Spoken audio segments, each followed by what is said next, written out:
think the powers of the unions need to be curtailed? You know, I'm sitting here and I'm wondering how on earth millions of people are going to get to work, how much money this is going to cost the economy. They say they need more money to spend on wages, etc., but this is going to make it even harder for the government to be dishing out money. Well, let's get real in your own expression. Let's actually talk about a few facts. I was very much involved in the health worker strikes in 1979, and one of the results was some of us got pay rises, but inflation went up, so the pay rises became worthless because mortgage rates went up, the cost of food went up, the cost of living power went up. And it gave us 18 years of a Conservative government. My problem with this present range of strikes, particularly the RMT, and I think it's important to get on record, the RMT is not affiliated to the Labour Party. The RMT supports people who stand against the Labour Party. The RMT is not part of what I would call the mainstream Labour movement. You know, they are interested more in the destruction of global capitalism than actually improving the economic lot of the workers and the people of this country. Now, look, if you really cared about this country and about the workforce, there are ways of doing this.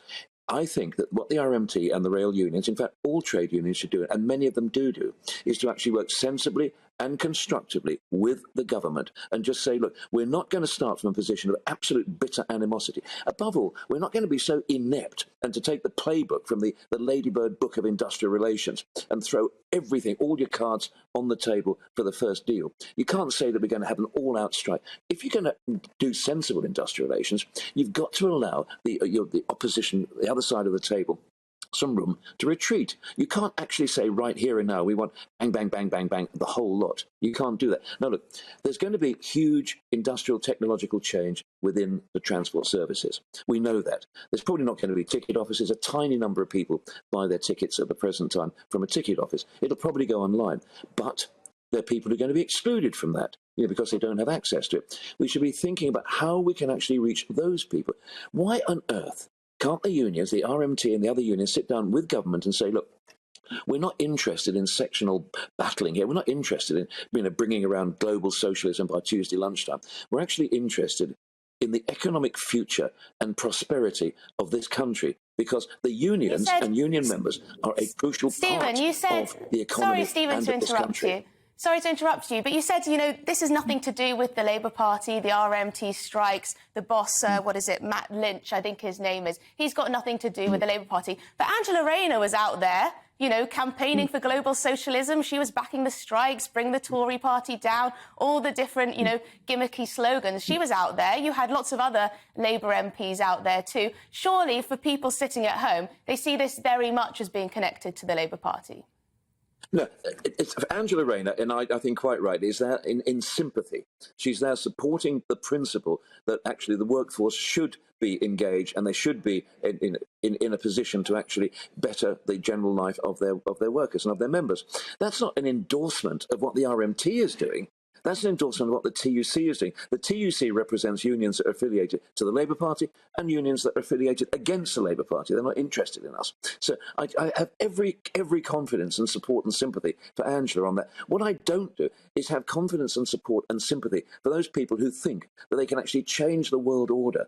They can abolish capitalism tomorrow. They can somehow have the great waving fields of corn and ballet every night that people used to say was the daily routine in the Soviet Union. I'm sorry, it's just imbecilic and it's naive and it's stupid.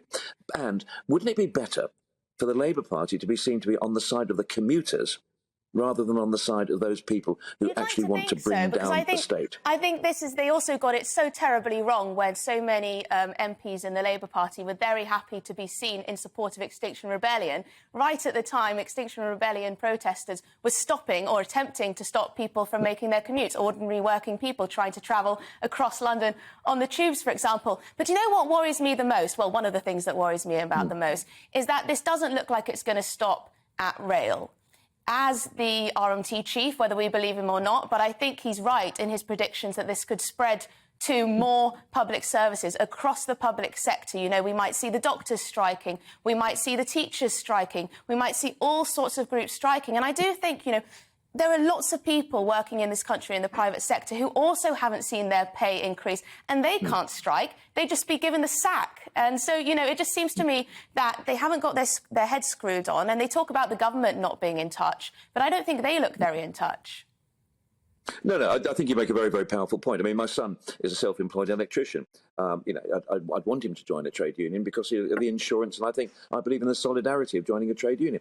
But he doesn't get any benefit from this. Look, the reality is that, and I think you're absolutely right to high point this, that the fact it could well extend beyond the transport sector. But if it does, if we do get into a situation where inflation absolutely roars out of control, then the value of the money that you actually earn and win and gain is going to be diminished and dissolved. It's pointless. It's playground politics and it's playground economics, and it's so damn stupid. And I think the problem is, and I mean, when you actually talk to Eddie Dempsey and Mick Lynch and people like that, they seem perfectly reasonable people, but their agenda is not about bettering working people's lives across the country. It's not about the economic health of the nation. It's about their own vision of some socialist nirvana, which, in an ideal world, it may be good clean fun. But in reality, it ain't going to happen. I mean, I'm here at the Royal British Legion in Greenford with the Royal Naval Association, just about to enjoy a tot. And I've just done a little quick poll round here, asking people what they think. The animosity down here towards the trade union movement, and the animosity even towards some of the pro-union legislation that the Labour Party brought in, like stopping people using agency staff during strikes, is actually becoming visceral. I think the problem is that some of the unions are going to actually sow the wind and reap the whirlwind on this one. What do we do about this? Because this is something that I've been thinking about quite a lot. It seems in this country we've got many divisions politically, but one of the biggest divisions, and this is something I've seen particularly young people as well, but also older people, is that division between public sector and private sector workers. It seems that there is a very strong divide in attitudes towards economic policy, for example, that's really dividing us as a nation. Do you see that too? Very much so, and it's a great tragedy. In the public sector, you tend to get public service leave, which is time to actually, if you're a councillor or if you're a shop student, don't forget, most councils will actually give trade union officers and shop stewards within the public sector unions time off during the course of the year, paid time off to actually pursue their union work. And fair play, if that's what you've negotiated. But on the other hand, there has to be another side of the coin.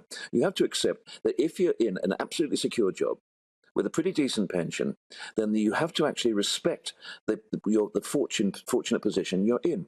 And what particularly disturbs me about the present RMT menu of demands is that most of them are irrelevant. I mean, there is no threat to the pensions. The voluntary redundancy scheme is massively oversubscribed already. So I just really don't understand. But above all, as someone who's a democratic socialist, who's been a trade unionist since the day I started work, I don't like to see trade unions brought into disrepute and people able to throw around words like, holding the country to ransom. And I understand and respect your very, very strong views on this, Emily, although, to be honest, I don't actually subscribe to most of them. However, I think that in this particular case, the trade unions are making Boris Johnson's life a lot happier, and they're showing him that there's perhaps a key in the cell door and he could escape. And God help this country if we have another 18 years of the Tories. Welcome to the GB News YouTube channel. You can watch us live 24 hours a day, catch up on your favourite shows and join in the conversation in the comments below. Don't forget to subscribe and you'll never miss any of our exclusive content.